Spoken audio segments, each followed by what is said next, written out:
আসসালামু আলাইকুম দর্শক, কৃষকের দর্পণ চ্যানেলে আপনাদের সবাইকে স্বাগত জানাচ্ছি। আজকে একটি গুরুত্বপূর্ণ ভিডিও নিয়ে আমি হাজির হয়েছি। সেটি হলো আম গাছের কিভাবে গ্রাফটিং বা কলম করা যায়। সাধারণত চারার দাম খুবই কম দাম, অর্থাৎ বীজ থেকে যে গাছটি উঠে সেটির দাম 15 টাকা 20 টাকা, এর বেশি কখনো হয় না। আর এটি লাগানোও ঠিক না। সাধারণত কলমের যে চারাগুলি হয়, এই কলমের চারাগুলি কিন্তু সাধারণত অনেক দাম হয়। সাধারণত 50 টাকা থেকে শুরু করে 150 200 বা তারও অধিক দাম হয়ে থাকে। এই কাজটি খুব টেকনিক্যাল কাজ, তবে খুব সহজ জিনিস। খুব ভালোভাবে যদি আপনি এই ভিডিওটি দেখেন, আশা করি আপনিও এই গ্রাফটিং এর কাজ খুবই সহজে শিখতে পারবেন এবং করতেও পারবেন।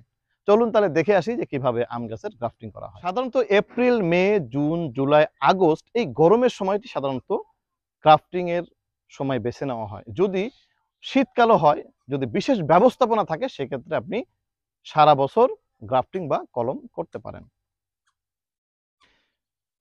প্রথমেই প্রয়োজন হয় একটি রুট স্টক, অর্থাৎ নিচে যে গাছটি থাকে সেটিকে রুট স্টক বলা হয় বা চারা বলা হয়। আম পরিপক্ক হওয়ার পর যে আমের বিচিটা আমরা ফেলে দিই, সেই বিচিটিকে আমরা একটি পলিথিনে মাটি এবং গোবরের মিশ্রণে তৈরি করে সেখানে যদি আমরা রোপণ করে দিই, সেই চারাটির বয়স 6 থেকে 7 মাস হয়ে গেলে এটি কলমের রুট স্টক হিসেবে ব্যবহার করে। এরপরে বিশেষ করে যে প্রয়োজন সেটা সায়ন সিলেকশন, অর্থাৎ কাঙ্ক্ষিত গাছের যে অংশটি নেওয়া হয় সেটিকে আমরা সায়ন বলি। অনেক সময় সায়ন নির্বাচন সঠিক না হওয়ার কারণে আমাদের গ্রাফটিং ভালোভাবে করা ঠিক আছে, কিন্তু সায়ন সিলেকশন না হওয়ার কারণে অনেক সময় আমাদের কলমটি সফল হয় না। এটির জন্য 3টি জিনিস লক্ষ্য করুন। এক হলো যে গাছের যে সায়ন, তার বয়স কমপক্ষে 6 থেকে 7 মাস হবে।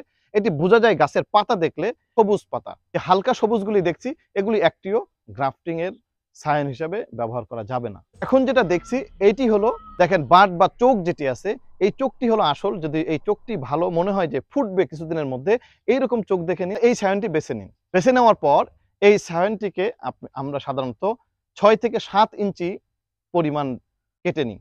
তারপর ধারালো স্কেচার দিয়ে বা ব্লেড দিয়ে তার পাতাগুলি ফেলে দিই। কখনো হাত দিয়ে এটি ফেলবেন না। ব্লেড বা সিকেচারটি অবশ্যই ব্যবহার করার আগে এটিকে অ্যান্টিসেপটিক দিয়ে এটিকে জীবাণুমুক্ত করে নিন। যেটি রুট স্টকের চারা আছে, সেই চারাটির মাথা নিচ থেকে সাধারণত 1 ফিট রেখে তার উপরে কেটে দিন। মাঝ বরাবর এটিকে ফাটিয়ে দিন। অনেক সময় মাঝ বরাবর থেকে এক সাইডে ফাটানো হয়।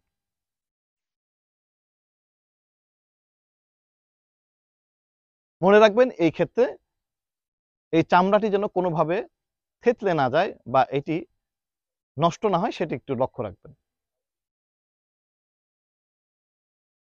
এটিকে বাঁধার জন্য আমরা অনেক ক্ষেত্রেই ফিতা খুঁজে বেড়াই যে ফিতাটি কোথায় পাওয়া যাবে।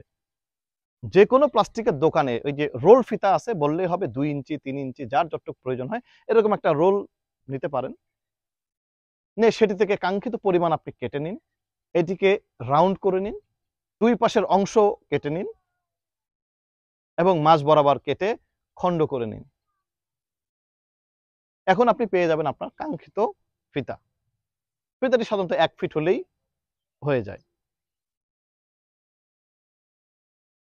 কর্তনকৃত জায়গাটিতে সায়ন এমনভাবে স্থাপন করা হয় যেন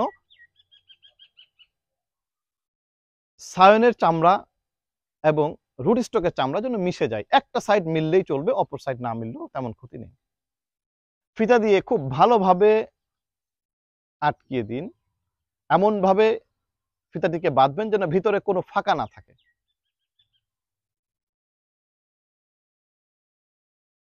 কর্তনকৃত জায়গায় যে ফাটল জায়গা আছে সেখানে যেন কোনোভাবেই কোনো ফাঁকা না থাকে, যেন ফিতা দিয়ে ভালোভাবে পেঁচিয়ে দিন। এখানে বাতাস বা পানি ঢুকলে গ্রাফটিংটি হবে না। এবং এটি পর্যায়ক্রমে আপনার যে সায়নটি আছে তার অগ্রভাগ পর্যন্ত পেঁচিয়ে দিন। তবে অতি দ্রুত এখান থেকে বাড ইনিশিয়েশন হবে বা পাতা গজাবে। সবকিছু ঠিকঠাক থাকলে 5 থেকে 7 দিনের মধ্যে আপনার নতুন কুশি বের হবে।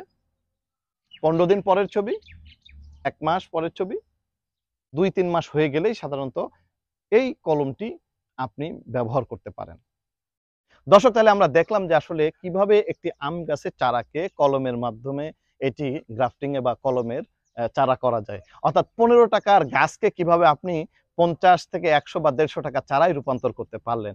আপনার অনেক কাঙ্ক্ষিত গাছ থাকে যেটি আপনি চাইলেও কিন্তু বাড়াইতে পারেন না। কিন্তু এই কলমের মাধ্যমে, গ্রাফটিং এর মাধ্যমে চাইলে আপনি আপনার গাছটিকে কলমের চারায় রূপান্তর করতে পারেন। তো দর্শক, ভিডিওটি দেখার জন্য সবাইকে অসংখ্য ধন্যবাদ।